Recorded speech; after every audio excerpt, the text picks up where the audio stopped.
आप सब लोग वॉशिंग मशीन तो सुनते थे, वॉशिंग मशीन कितना बड़ा से बड़ा भी भ्रष्टाचारी जो होगा वो बीजेपी में जाता है तो उसका धुलाई हो जाता है, साफ हो जाता है। लेकिन बीजेपी वॉशिंग मशीन के साथ साथ डस्टबिन वाली पार्टी हो गई है, कूड़ादान हो गया है। सब पार्टी का कूड़ा जाकर के बीजेपी में चला जा रहा है, इसलिए ये वॉशिंग मशीन के साथ साथ डस्टबिन वाली पार्टी है। यहाँ आप जानते हैं बीजेपी के लोगों ने दो उप मुख्यमंत्री बनाया,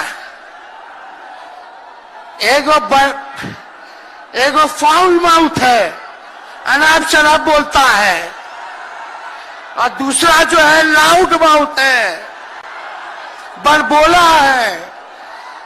लेकिन आप सब लोगों को बोलेंगे कि ये जो उप मुख्यमंत्री जिनको बनाया है, जो बड़बोले हैं, 14 साल से चुनाव नहीं लड़े हैं, चुनाव नहीं लड़े, और लड़े हैं और जीते हैं तो आरजेडी से लड़े हैं और जीते हैं आखिरी बार भी।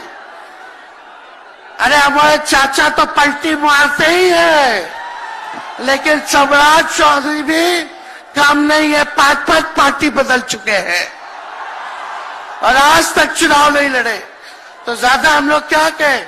लेकिन मोदी जी आए थे कल यहाँ, क्या बोल करके गए, वही जुमला, वही बकवास की बातें, झूठ प्रचार। हम तो शुरू से कहते हैं मोदी जी झूठ बोलने के फैक्ट्री है, मैन्युफैक्चरर है।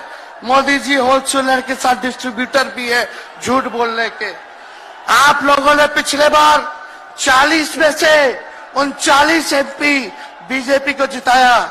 आज यहाँ बिहार के जिले जिले से हर लोग आए हैं भाजपा के सांसदों से पूछना कि उनके जिला में भाजपा के लोगों ने क्या किया। बताओ, मोदी जी ने कोई कारखाना दिया, कोई नौकरियां दी, पलायन रोका, गरीबी मिटाई, क्या महंगाई कम की? कहां से फिर बिहार को विशेष राज्य का दर्जा देना था, वो भी नहीं दे पाए। जरा सवाल कीजिएगा कि आप कहते थे 2-2 करोड़ रोजगार देंगे, 15-15 लाख रुपया खाता में देंगे, क्या हुआ? इसलिए आने वाले समय में आकलन करके आप लोग निर्णय लीजिएगा और वोट देने का काम कीजिएगा। तो आप सब लोगों को ये कहना है कि भाजपा के लोग गोबर को भी गाजर का हलवा देकर के परोस देते हैं। इतना झूठ बोलते हैं ये लोग।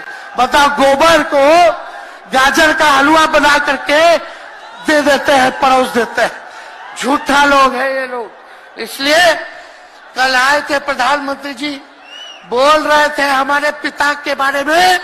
हमको इनडायरेक्ट बोले कि अपने पिता का नाम क्यों नहीं लेता है, अपने पिता का काम क्यों नहीं गिनाता है। मोदी जी, थोड़ा कान खोल के सुनिए। आज इसी बिहार की धरती से हम बोल रहे हैं। कल आपने बोला, आज उसका जवाब देने हम आए हैं। चश्मा साफ कर लीजिए, खोल के ये नजारा देखो, जन सैलाब है। मोदी जी, जरा बताइए, 90,000 करोड़ का मुनाफा यूपीए 1 में हुआ था। लालू जी ने ऐतिहासिक काम किया, आज तक रेलवे को मुनाफा नहीं हुआ था। लालू जी ने 90,000 करोड़ का मुनाफा भारतीय रेल को दिया था। थोड़ा आप बता दें, आपने 10 साल में कितना मुनाफा दिया? जनता को दिया, रेलवे को दिया, या पूंजीपति को दिया? किसको दिया? रेलवे का निजीकरण कर दिया। अब बात करते हैं कि लालू जी ने क्या किया।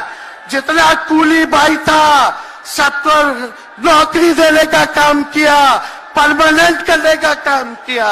आपने कितना कूली भाई को क्या किया, जरा वो बता के लिखिए। ये तो लालू जी ने कुल्लर चलवाए, कुल्लर रेलवे में, ताकि कुम्हार भाई सबको रोजगार मिले। ये काम किया लालू जी ने। आपने क्या किया? बिहार में चक्का कारखाना से लेके कई रेलवे का 3-4 फैक्ट्री दिया।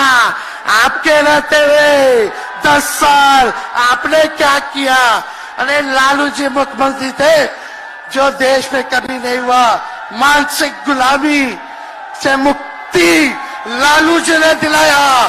बिहार में सामाजिक न्याय करके दिखाया, गरीबों को आवाज दिया। आज कोई भी गरीब 90 के बाद अपना अधिकार के लिए लड़ना जानता है, अति पिछड़ा लड़ना जानता है, दलित लड़ना जानता है, आदिवासी लड़ना जानता है, अल्पसंख्यक भाई लड़ना जानते हैं। अब कोई चप्पल उतरवा देगा, अब कोई कुआं का पानी नहीं पीने देगा।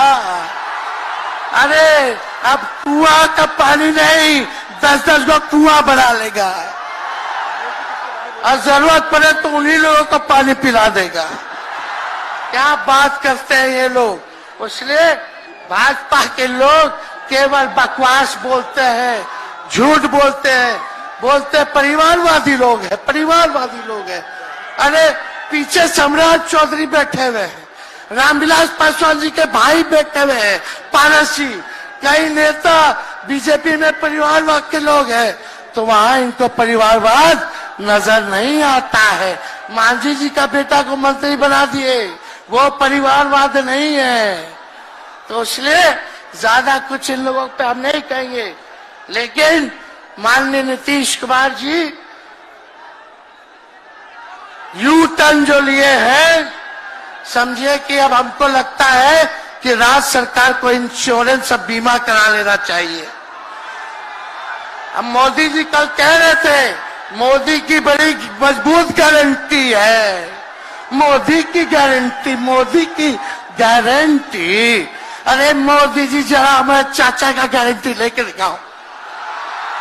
क्या हमारे चाचा का गारंटी ले सकता है कोई? अरे बताओ, कोई ले सकता है क्या? कहा जब चाचा बोल रहे थे कि अब हम नहीं जाएंगे कहीं, अब हम यहीं रहेंगे आजीवन, तो मोदी जी हंसने लग गए। क्यों हंस रहे थे भाई? मोदी जी क्यों हंस रहे थे? और हमारे चाचा को बार बार ये क्यों बोलना पड़ता है कि हम जो है अब कहीं नहीं जाएंगे, मर जाएंगे, मिट जाएंगे, मिट्टी में मिल जाएंगे, लेकिन अब हम कहीं नहीं जाएंगे। एक बार गाना सुने हैं आप लोग, ऋतिक रोशन का फिल्म का गाना है, इधर चला मैं उधर चला, इधर चला मैं उधर चला, जाने कहां मैं किधर चला, अरे अरे फिसल गया।